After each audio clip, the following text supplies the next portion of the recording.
Twongeye kubaha ikaze kuri John Samvura Official. Nkuko mubizi iyi ni channel itorero rya Harvest Bible Fellowship Rwanda. Uyu ni umwanya wo kugira ngo turebere hamwe uko amateraniro ku cyumweru yagenze. Amateraniro ku cyumweru yagenze neza cyane. Twabonye umwanya uhagije wo kuramya Imana dufatanyije na Vertical Worship Team, ndetse umushumba Joel yatubwiriza ijambo ry'Imana ryiza. Twagize ibihe byiza bitandukanye kandi twasuwe n'abashyitsi batandukanye. Uwo munsi wari umunsi udasanzwe kuko twagiye no ku meza y'umwami. Murumva ko rero ayo materaniro yari ameze neza cyane. Tugarutse ku ijambo ry'Imana, umushumba wacu yatwigishije, yatubwiye ko umukristo uri muri Yesu neza afite ubuzima nyabuzima burangwa n'imibereho myiza, imirimo myiza irimo guharanira ubumwe, kuba icyitegererezo cyiza no guharanira gukora imirimo myiza. Ariko aza kutubwira ibintu bine kugira ngo imibereho n'imibanire y'abizera mu itorero. Yego, ikintu cya mbere cya kwirinda intonganya n'impaka z'amanjwe. Buriya aho ngo yavuze ibintu bikomeye cyane, kandi buriya mu itorero usanga ibintu bimwe na bimwe bigiye bisa nk'ibyo ngibyo, ariko atubwira ko dukwiye kwirinda intonganya n'impaka z'amanjwe, kuko ibyo ngibyo bitatuma tuba abakristo beza baramya Kristo. Yego, kandi nk'uko hano kuri Harvest Bible Fellowship Rwanda tubwiriza ijambo ry'Imana tutarigoreka umurongo ku wundi igice ku kindi. Twari turi gusoma muri Bibiliya mu nzandiko za Gishumba nk'uko mubizi turimo kuziga muri Tito ibice bitatu guhera ku murongo wa 9 kugeza ku murongo wa 15. Iyo ngingo ya mbere rero cyangwa icyo kintu cya mbere muri ibyo bintu bine twavuze biri ku murongo wa 9. Ntago yabivuze abitekereje gusa bikwiye hirya ya Bibiliya, oya biri muri Bibiliya ko abantu bagomba kwirinda intonganya n'impaka z'amanjwe. Musome, abafite Bibiliya mfate Bibiliya zanyu musome kuri uwo murongo wa 9 muri icyo gice, muraza gusobanukirwa byinshi kuri icyo ngiki. Nko ku cya kabiri yaravuze ngo ni uguharanira ubumwe, gusohora no guhana abazana amacakubiri mu itorero. Abitindaho cyane kuko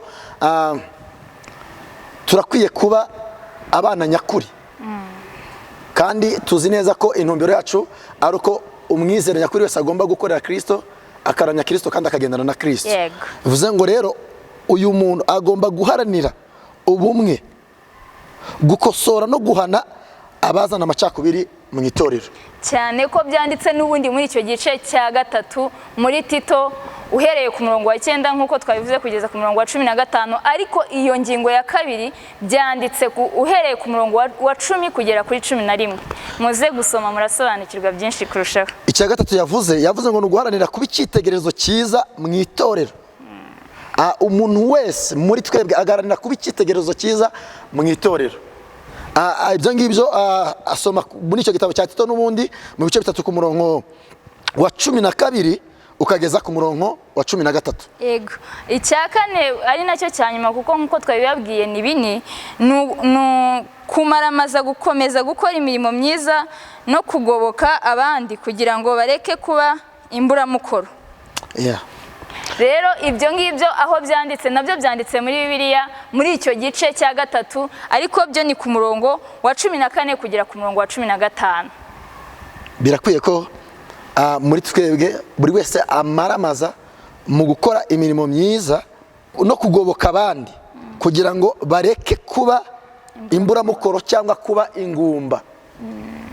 Ibyo yabigarutseho cyane, ari kuvuga cyane nk'uko umushumba wacu akunda kubivuga, nta muntu mu itorero ukwiriye kuba karegeya cyangwa umuntu udafite icyo amaze, kandi abantu bo mu itorero bakagobokana nk'uko ijambo ry'Imana ryabivuze, umuntu akagoboka mugenzi we. Ndetse yatubwiye yuko umugisha wawe ntabwo uri kure, uba uri kuri uwo muntu mwicaranye aho ngaho, uwo muntu muturanye, uwo muntu mugendana, niwe mugisha wawe wa mbere. Yitsa cyane ku kintu kijyanye no kuba umuntu wese mu itorero agomba kuba afite ikintu akora, agomba kugira umumaro. Mbese nta muntu mu itorero nta muntu ugomba kuba imburamukoro mu itorero. Twese tugomba kuba dufite ikintu tumaze mu itorero kandi tukagobokana. Ntago bireba abantu runaka, no, buri muntu wese, umuto, umukuru, ababyeyi, buri muntu wese mu cyiciro arimo akaba afite abantu yagoboka, kuko ijambo ry'Imana nibyo bidusaba.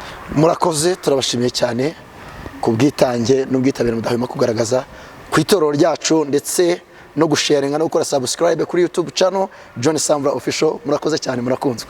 Yesu ashimwe cyane. Asingizwe. Umeze neza? Umeze neza. Ngaho twibwire. Nitwa Mukeshimana Vedaste. Yego. Nkaba ndi umukuru w'abanyarugwiro hano kuri Harvest Bible Fellowship Rwanda. Murakoze. Uyu munsi waje mu materaniro y'uyu munsi wayabonye ute? Amateraniro y'uyu munsi yarashimishije cyane cyane nk'abanyarugwiro, abakristo bazindutse bazira ku gihe. Yego. Kandi nanone turangije ku gihe. Urakoze cyane. Ikintu cyagufashije mu materaniro y'uyu munsi kurusha ibindi ni igiki? Ikintu cyamfashije cyane nuko twabonye muri Tito ko umuntu atagomba kuba imburamumaro cyangwa ingumba, ko buri muntu wese afite akamaro mu itorero. Ariho twabonye ko nta mukristo ugomba kuba akaregeya. Urakoze, turagushimiye cyane.